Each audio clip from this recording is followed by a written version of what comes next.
Chapter 18. The Third 50,000. Beating records is a contagious disease. The moment you have broken one, the urge comes upon you to show how much better than that you can do, if only to prove that breaking the first was no accident. We had come to look upon our traveling bag sale as our business indicator. 2 years in succession we had sold 50,000 bags a year, besides the Gladstones and ladies' cases which went in no small volume. Could we do it another year? Competitors were betting we could not.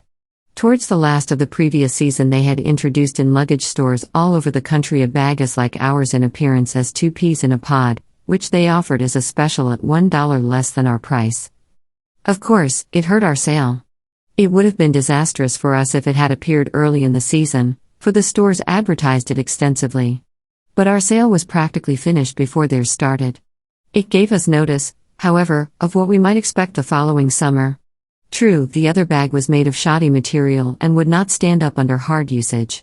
But who was to know that by merely looking at it? On the outside it looked as good as ours. And it was priced at $1 less. What was the answer? The answer came from our tests of the previous year. Looking over the records, we found that the tests we had mailed in late January and February had done just about as well on traveling bags as the same circulars mailed in June, which was for the part-of-time regular traveling bag season. So we stole a march on our competitors. While they were making preparations for all the things they were going to do to us in time summer, we got out our big mailings on traveling bags in February and sold more than half of our 50,000 quota. When the regular season came we mailed a few tests, of course just to see if we could sell some more then, and found that our competitors' tactics had done just what we expected, made orders so hard to get that it did not pay us to make a mailing. So we let traveling bags rest all through the season. Then, when their campaigns were all over, we started again and before the end of the year had disposed of the last of our 50,000 bags. Dear sir, only once in 50 years comes a luggage improvement like this. You know how often you have had to struggle with the locks and snap on your traveling bag. You know how they catch at times, how you have to use both hands and knees to get them closed? Here is a new traveling bag frame that does away with all the bother. Lock and catches are in one piece and they are automatic. Snap the lock and you snap them all.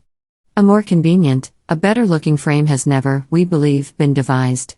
So simple that any child can work it, so cozily operated that it snaps open or shut at the mere pressure of your thumb and forefinger. It is still so safe it danish the cleverest thief. Then in addition, this new 1926 model Statler bag, famous the genuine cowhide leather, so tough it will last forever, the double handles, the solid brass hardware, the 10 handy, moisture-proof pockets that almost pack themselves. Naturally, the new bags cost a good deal more to make than the old ones. So the price must go up. But on the first bags to come from the factory we are going to make the same low price as on the old model Statler bag, only $14.75 delivered to you. This price holds good only on the first bags. It is subject to withdrawal at any moment. We make it in order to introduce these new model bags quickly, knowing that with them to be seen is to sell. The free trial card has been numbered and recorded. If mailed at once, it will bring you, without 1 cent of cost or obligation, a 1926 model Statler bag for a week to be seen. To be examined, to be tried out and used for a week at our risk and expense. But you will have to mail it right away. Yours if you are prompt. But don't imagine we were idle while the regular traveling bag season was on. Starting in late January, when we mailed our first tests on the bag, we sent nearly 18 million circulars of one kind and another during that year and brought in gross orders in the neighborhood of $6 million. That was our banner year. After the traveling bags we sold any weather topcoats, scads of them. There seemed no end to the number of topcoats the market would absorb. We sold them profitably each spring. We sold them twice as profitably each fall. And then the next year would roll around, and we would do the same thing over again. Here is the letter and circular we used this time. It is the last we shall give on topcoats because, while we changed their tenor and form, the idea behind the later ones remained much the same. Dear customer, I'm going to send you within the next few days one of our famous any weather topcoats. This any weather topcoat is probably not like any topcoat you have ever had before because, 1. The cloth in the any weather topcoat is not only all wool. It is full weight wool, 16 ounces to the yard. 2. The any weather topcoat is designed like the latest imported English topcoats, therefore stylish right up W the minute. 3. The any-weather topcoat is carefully tailored in every detail. The lining of genuine lustrous serge makes the coat slip on and off easily. 4. But here's the biggest difference, the any-weather topcoat is shower-proofed so it will withstand 30 minutes of steady rain. I'm going to send this coat to you with no obligation on your part for you to examine and actually see the difference between it and the topcoat you now wear. There's just one thing I can't send the coat until you tell me 3 simple measurements. Just your height, weight and collar size. You can do that in a jiffy on the enclosed postcard.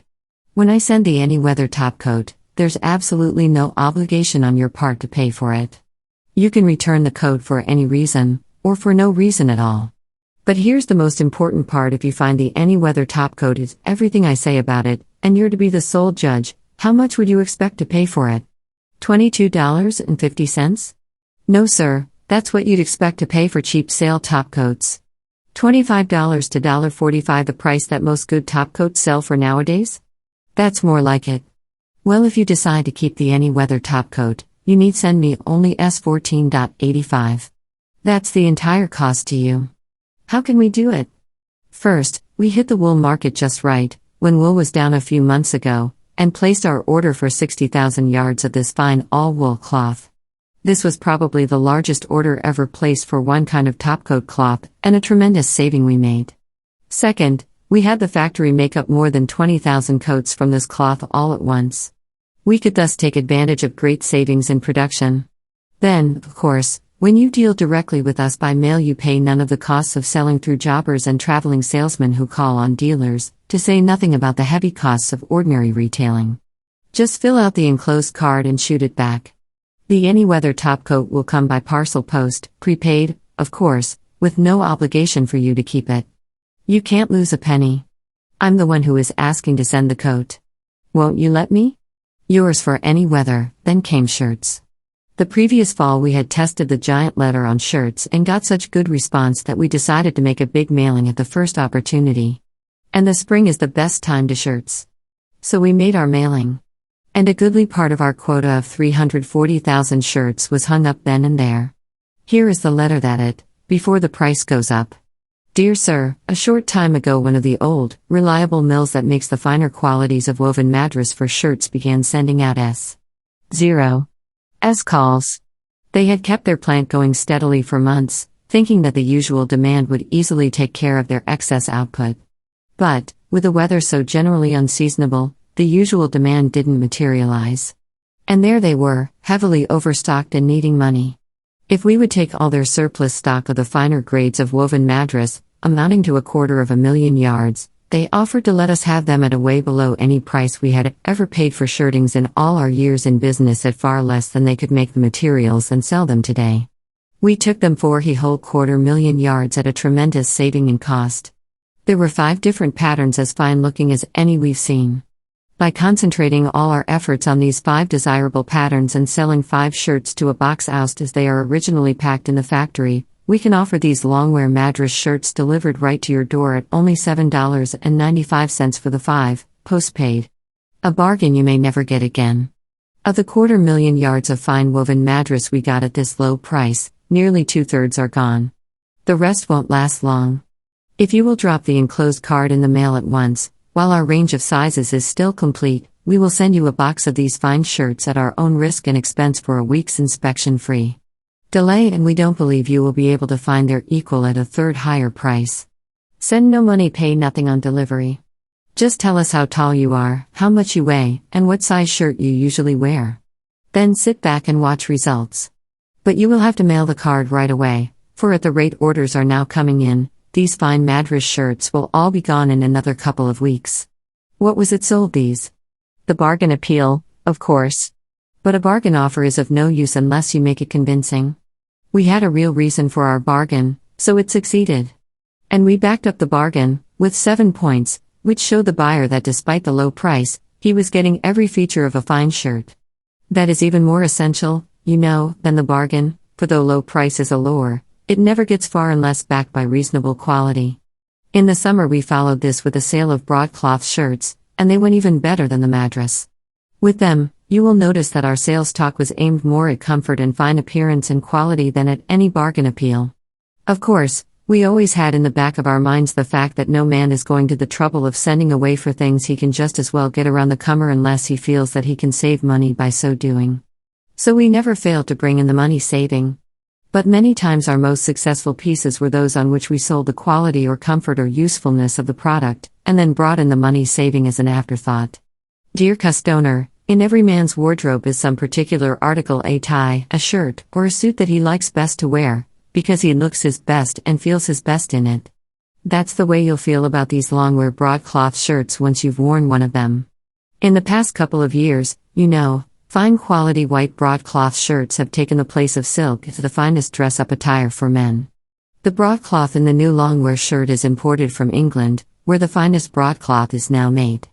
It is snowy white in color, with a luster that rivals that of silk, and it has a subdued softness of texture that one loves to feel.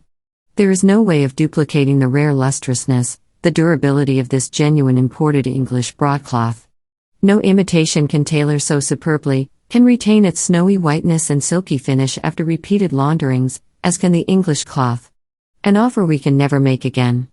Last spring, when sterling exchange was low, we contracted for enough fine quality English broadcloth for 10,000 shirts. It was necessary to place that large an order to secure this fine cloth at the lowest possible figure. Now sterling exchange has gone up to par, and the indications are that it will stay there, or above.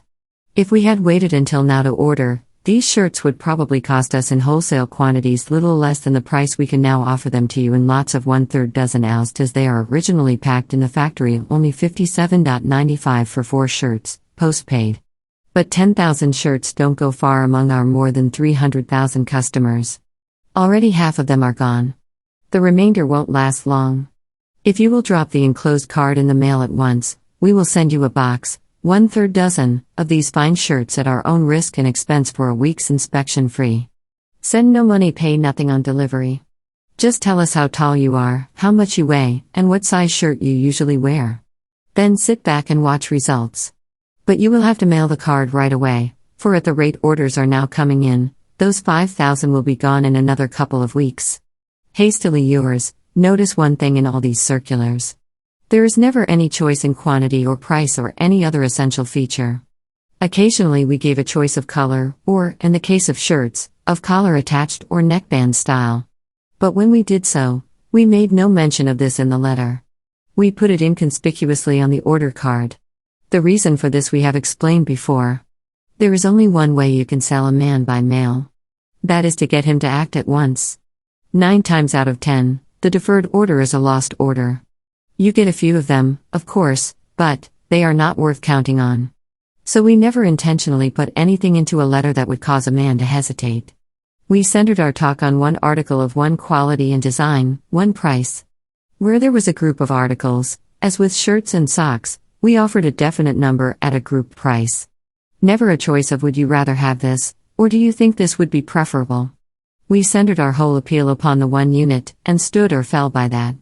In the old days, the company had enclosed with many of their ideas a circular offering a dozen other allied producents. We were to prove by conclusive tests that while this method brought a great number of orders, the actual volume of sales was not as big as what we specialized on a single product. So for a while we confined 4 efforts to one product at a time. Then came the time when we took on some women's and household products, and it occurred to us that as long as we were writing the head of the household about something for himself, it might be a good idea to enclose something he could hand to his wife. Boo had to be done in such a way as not to take one iota of his inter away from the product we were trying to sell him. So again adopted an expedient of the book business, and put a separate C envelope in with our regular circular. On the outside was so catchphrase indicating that it was for the wife only, inside was a separate letter and circular describing blankets or linens or towels or lingerie. That is the one way I have ever seen in which you can sell separate and unrelated products in a single envelope, without interfering with the pulling power of your main offer. It added not only to the number of orders received, but to the volume of act sales. It worked so well that it has been in use ever since. That was just one of the things we discovered that year. In summer we sold some 30,000 pairs of men's silk socks. Here is one of the letters that did this. Do you know how to distinguish pure silk socks from loaded or fiber silk? There are 3 ways. 1. By fire test. Pull out a loose end of silk and touch a match to it. If loaded or fiber, it will bum with a flash and leave a white or grayish ash. If pure silk, it will curl up and leave a round black ash. 2. By water test. Fiber silk, when wet, will easily pull apart. Pure silk, wet, is stronger than ever. 3. By feeling test. Fiber and loaded silk both have a hard, slick feeling, a flashy, glossy appearance. Pure silk is soft and yielding to the touch, with a subdued luster all its own. By fire test, by water test, by feeling test, and by the final test of long, hard wear. Long-wear silk socks have established themselves among men who know and regard value first as the standard of quality. And the quality is more than label deep. It permeates every thread of every sock. Just listen. A. Made of pure thread Japan silk, and pure thread silk is stronger, strand for strand, than steel wire. B. The silk in long-wear hose is 11 strand, not 8 or 9 strand, as in many silk socks that are priced merely to sell. C. Investigations show that 90% of all socks wear out at the toes first. That comes from wearing socks too small. Long-wear silk socks are made slightly oversized, not enough to notice, just enough to keep that energetic big toe from stretching and pushing its way through. D. The sole is double thickness for extra comfort, and heel, toe and top are reinforced with fine mercerized lisle for extra wear. For the man who seeks foot ease, long-wear socks give that rare combination of ease, style and long life. All at reasonable price. But that isn't all. By selling these fine silk hose in wholesale lots of a dozen, the same amount that hundreds of dealers buy at one time with none of the cost of jobbers, or traveling salesmen, or high store rentals, we are able to give them to you at the low direct by mail price of $7.95 for the dozen, only 60 cents a pair, and if you mail the enclosed card at once, while the season is at its height, we will send the socks to you for a week's examination at our risk and expense. But to get long-wear silk hose on approval, your card must be mailed now. Yours till then. Then there were the broadcloth shirts mentioned above, broadcloth underwear, and bathrobes, and several other items.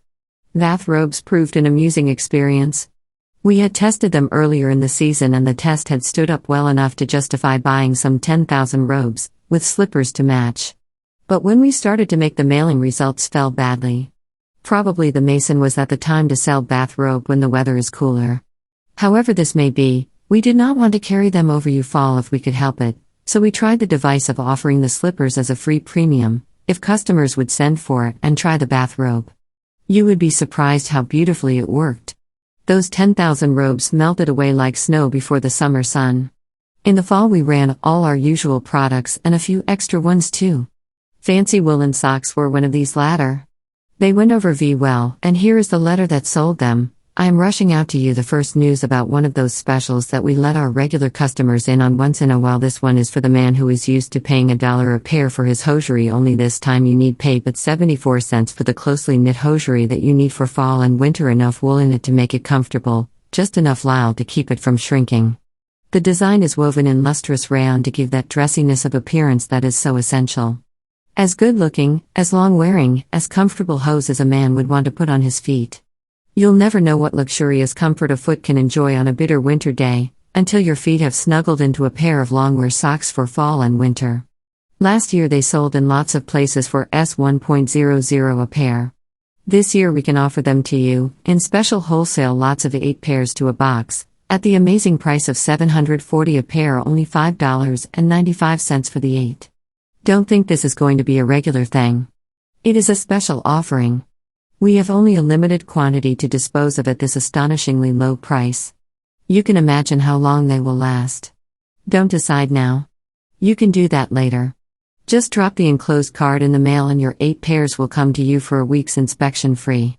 Plenty of time then to see whether you like them so well that S5.95 couldn't induce you to part with them.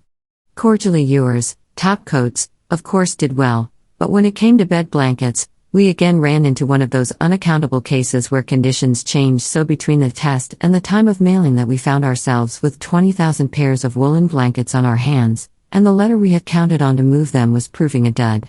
You would never guess how we got rid of them. I happened to be in the president's office one day when the stock clerk came in to complain that the blankets were not well wrapped, and the ends of many of them were getting dusty. It brought to mind at once the good old damaged set letter. So we sent out a damaged blanket offer. Would you believe it, we sold not only those 90,000, but an extra 10,000 to boot? That brought us into the overcoat season, quite the biggest one we had ever had.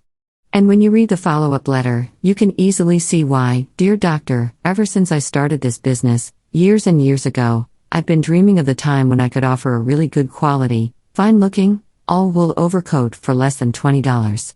Not, mind you, a cheap coat. But a coat that you or I could wear.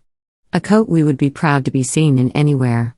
A snug, warm all-wool overcoat, such as you'd never expect to meet with for less than $40 or $45. Sounds impossible, I know, but I believe I've done it. And to prove it, I'm going to send one to you for a week's free examination and trial. Of course, I'll need to know your height and weight in order to be able to fit you accurately, but you can easily give me these on the enclosed card. Naturally, I can't keep this up long, for it was only an extraordinary combination of circumstances that made this marvelously low price possible. And even then we got enough really fine quality cloth for only a few thousand coats. While they last, you can see and try out one of them without cost or obligation merely by using the card. If you've ever bought its equal for double the price, just send ours back, that's all. Otherwise, mail us the special sale price of $19.85. No need to tell you that bargains like these won't last long. And first come, is best served. May I hope you will mail your card today now? Sincerely yours, that, with the Christmas sale, ended our biggest year. But before closing this chapter, I want to give one more example of the many products we tried out successfully, but abandoned because of the difficulty of giving a proper fit. This one was men's suits. It is hard to imagine anyone living within a few blocks of good department stores sending away out to a small town for a suit of clothes. Yet that is exactly what happened. It was not the rural district that our orders came from. It was from the towns and cities. And we got as many orders in proportion to the number of names on our lists from big cities like New York and Chicago as from so-called hick towns. Knowing that fact, perhaps the result should have been foreseen.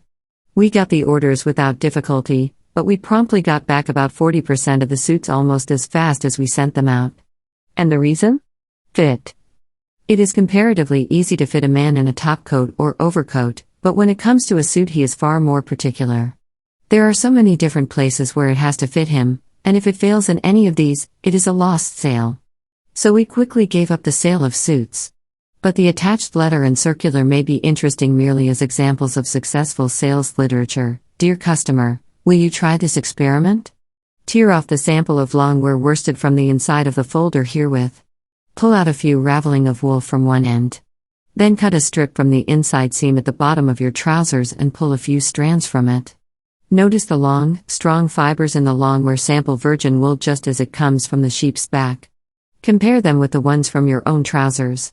See how many little, short, broken-looking ones there are among yours. Wool, yes, but wool adulterated with shoddy taken from worn-out garments, ground up and used over again. A longwear label in your suit means that it is every thread of pure virgin wool, that it will not shrink or pucker or lose its shape, that the collar has been hand-tailored to make it fit right around the neck, that the sleeves have been hand-felled to make them comfortable under the armpits, that in style and fit, in wearing quality, it will compare with any suit you have ever had at any price. Try to tear that bit of sample cloth. Ever see a piece as strong? All the longest fibers of the virgin wool are put aside, for spinning into worsteds, for only the long, strong fibers can be twisted into those compact, smooth strands. The result is a weave so firm, so crisp a finish, that it will not merely resist wear and tear, but will hold its shape and keep that new-looking luster long after any other suit would have been thrown away. But that isn't all. Have you ever stepped into a suit in a retail store and been able to walk right out with it without alteration of any kind? No, and neither have many other men. That's because the stores can carry suits in only 12 to 15 different sizes. Where they have a few hundred or a few thousand customers, however, we have 318,000. Where they can carry 12 to 15 sizes, we have longwear suits in 90 different sizes and 10 different lengths. That is the reason longwear suits fit you as though molded to your form by your own tailor. That is the reason that the few simple measurements given on the enclosed card are enough to ensure you a perfect fit. The price? $26.85. And if you can match one of these suits anywhere at half as much again, well, just send ours back, that's all. The wear you have had out of it will not have cost you a cent. You see, selling in such huge quantities as we do, we get not merely the lowest manufacturing costs, without having to pay commissions and profits to any middlemen, but we go beyond that. We get the benefit of bedrock prices on the cloth itself. In short, we eliminate any needless middleman, selling direct to you, saving you a good share of the price, and if we don't give you as perfect fitting, as handsome looking clothes as you could get from your own tailor, we don't want you to pay a cent. To prove it, all you have to do is to fill in a few simple measurements on the enclosed card, stamp and mail. After 7 days you may return the suit if you want to, it won't have cost you a cent. Try it out. Never mind what we say about the value and fit of long-wear suits, find out. It's easy. Just fill out the form and mail it. No money, no obligation. But mail it right away, if you can. For every fall just about October 1st, we offer some such opportunity as this to some of our old customers until a certain percentage of our output has been booked up. Naturally, such opportunities are snapped up quickly. So it is important that you mail the card at once. Nothing to sign. Don't send any money. Just fill in the few simple measurements on the card and mail. Your name's already on it. At your service, if ever there was a business which required, as the price of success, eternal alertness and vigilance, selling by mail is it.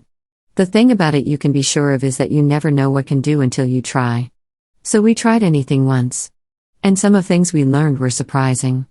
On the very day, for instance, that we read in a bulletin from So Convention the speech of an expert on advertising and selling, which he stated that no one but a fool would try a certain form mailing, our tests showed that this particular form added 35% to the pulling power of our circulars.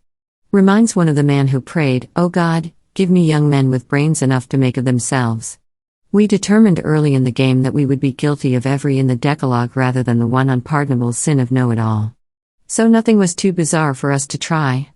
Why, we even tried addressing every man on a several hundred us and customer list by his first name, starting our letter Dear Jack, or Dear Dick, and got a remarkable number of orders, but also angered so many customers that we were afraid the losses had counterbalanced the gains, so we bracketed that with the special delivery mailing under the heading Experience, and did not try gain. But some of the experiments did not turn out so badly. One time, purchasing agent picked up big bargain in mufflers. When we to sell them, we found why they were such a bargain. That particular type of muffler just was not selling that season. So the PA started to look around for a place to job them. Meantime, just an experiment, and because we did not know any better, we put lip in with every overcoat we shipped, offering the muffler at a special low price. Instead of jobbing those on hand, we had to look in for more mufflers. We tried different styles and sizes of envelopes and found on one mailing that a picture of the town which looked more like a picture postcard than anything else and had no relation to the product we're offering added some 10% to the orders. Why? Because it attracted attention and made it easier for the reader to believe that a concern located in a little town like that ought to be let to serve him more economically than stores paying high rents big cities. We tried pictures on the letterhead and found that the old mail order letterheads, of which so much fun is made, showing the picture of the founder of the business, have a sound psychological reason back of them, and frequently increase orders anywhere from 5–10%. We tried everything metered mail against stamped. Pre-cancelled stamps against plain. Pen signatures against facsimile. Fill-in against running heads. Kier processed letters against stencil D typewriter fill-ins. Black ink against purple and blue and red. Printing through ribbon against type. And the trend of all the tests seemed to be that anything which tended to make your letter seem re-personal added appreciably to the number of your orders. Testing Hooven work against the best fill-ins, as an instance brought no extra orders for Hooven unless the reader's name worked into the body of the first page 2 or 3 times. In other words, processed letters have become so perfect that people do not pretend to distinguish them from typewriting. But they do not believe they are personally typed unless they see as allusion to themselves down in the body of the letter. Then they believe it is personal. Then they will read it. As a rule, we found such use of the Hooven doubled the number of orders. These were just a few of the tests we made. There were literally hundreds of them. A book could be written about them alone. By the time it came out it would be of little value. For the fascinating thing about this selling by mail, the thing that makes impossible for any man or set of men to know all about it, is that it is continually changing. What you learn today you must unlearn tomorrow. You have to keep trying and testing, and then just when you reach the point where you can arise and state with authority, you can do that you cannot, along comes some darn fool knows none of the rules and sells $1 million on the very plan you said could not be worked.